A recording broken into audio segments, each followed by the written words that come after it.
Civil protection and the Italian army were using a helicopter to check the instrument on the summit and the flanks of the Mount Stromboli, the island in the Mediterranean Sea in the southern Italy. And then they witnessed this event, explosion, a pyroclastic explosion, which created a flow, avalanche of the pyroclastic material. These are the hot, shattered rock pieces and ash which flow like an avalanche down the slope. And the result is this event. We see it now here, moving toward the Ionian Sea, that part of the Mediterranean Sea which is adjacent to the Sicily and the mainland Italy. From a distance, of course, it looks beautiful. You can have beautiful sunset, take nice, views of this.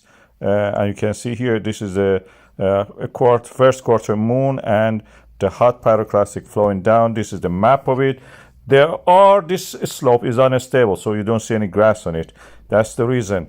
This shows that the resurfacing of this mountain is all the time happening on that side.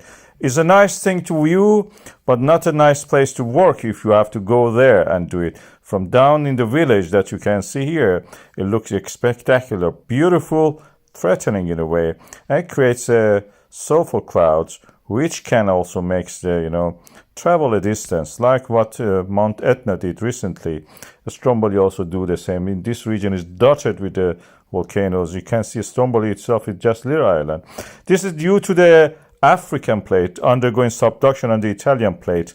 Is the oceanic plate going down, is rich in water because it has been in the ocean, full of water, and then comes back and explodes. Because the parent magma, as we said, comes from a water-rich oceanic crust.